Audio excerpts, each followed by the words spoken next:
ধারণা করা হয় তাও 400 বছরের পুরানো গাছ এটা।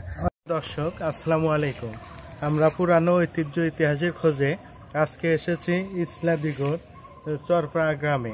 আমি যেখানে দাঁড়িয়ে আছি আমার পিছনে দেখতে পাচ্ছেন প্রায় 400 বছরের একটি পুরানো বট গাছ।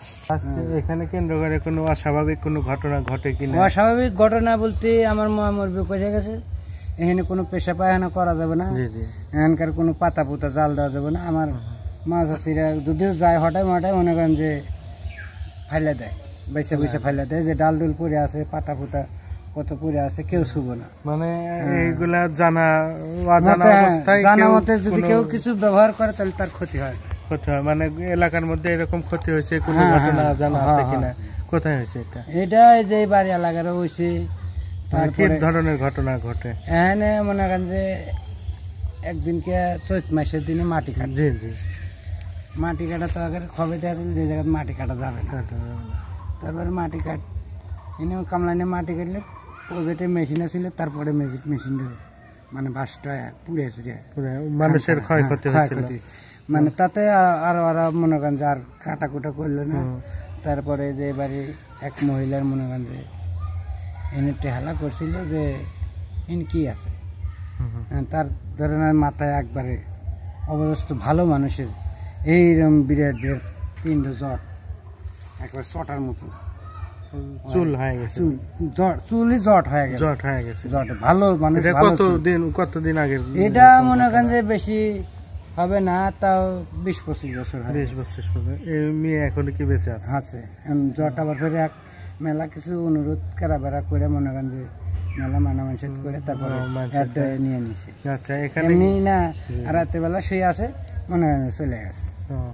আচ্ছা, এই আপনাদের এই গাছকে কেন্দ্র করে বছরে কোনো মেলা বা অনুষ্ঠান হয়? বছরে একবার ওই জ্যৈষ্ঠ মাসে মনে করেন যে মেলা হয়। জ্যৈষ্ঠ মাসে কত? জ্যৈষ্ঠ মাসে 15 তারিখে। 15 তারিখে এটা হলো বারের মেলা। মঙ্গলবার, জ্যৈষ্ঠ মাসে মঙ্গলবার দিনই হবে। না আগেও হবে না পরে? না না না, এখান থেকে এটা হলো বারের মেলা। মানে গান বাজনা অনুষ্ঠান করলে কোনো সমস্যা না না না, এক যত অসুবিধা আসবে তত এর কাছে ভালো। আচ্ছা, এটা খুব ভালো জিনিস। কিন্তু এর মাঝখানে যদি মনে করেন যে এন যদি কি আছে কি হবে, এই জিনিসটা পাতা ছিলাম কি একটা ডাল ভাঙলাম, তাদের হয়তো জ্বর আসবো, না হাগা বমি হবো, মানে যে কোনো একটা দুর্ঘটনা শরীরের সাথে ঘটবে। তারপরে মনে করেন যে আমার জানা মতে হয়তো হেলা করে আমি এই কাজটা করছি, তার ধরে নাই ও বুঝতে পারে না। তারপরে এসে এক যদি মানা মানসিক করে যে বাবা আমার ভুল হয়ে গেছে, ভুল তত্ত্ব নিলে পারে, তারপরে ওটা সংসার।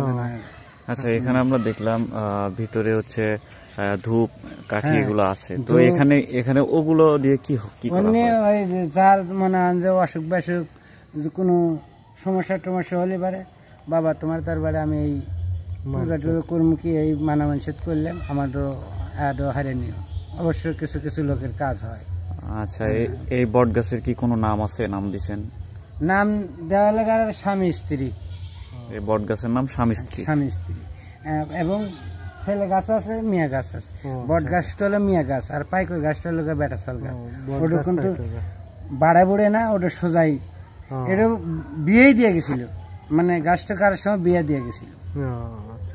এটা গাছ বিয়ে দিয়ে গেছিল কে বা গাড়ছিল কে সেটা কি আমরা কইতে পারবো না, পুরানো ইতিহাস আপনারা শুনছেন, আমরা খালি শুনে এসেছি। যে গ্রামের নাম কি? এটা গ্রামের নাম হলো চরপাড়া। এটা কোন ইউনিয়নের মধ্যে? এটা চান্দাইকোনা ইউনিয়নের মধ্যে। কোন থানার মধ্যে? রায়গঞ্জ থানার মধ্যে। প্রিয় দর্শক, আমরা এখানকার একজন স্থানীয় মানুষের সাথে কথা বললাম। আপনারা শুনলেন যে এই গাছকে অবহেলা যদি কেউ করে বা অবহেলা করে যদি কেউ এখানে নিজের মলমূত্র ত্যাগ করে অথবা এখানকার পাতা নিয়ে যদি জাল দেয়, তাহলে তাদের সাথে abnormal কিছু ঘটনা ঘটতে পারে। এবং এইরকম ঘটনা ঘটছে এখানে, এনারা আমাদেরকে জানাইলো। যদি কেউ এখানে আসতে চান তাহলে এইগুলো বিষয়ে খেয়াল রাখতে হবে। ধন্যবাদ।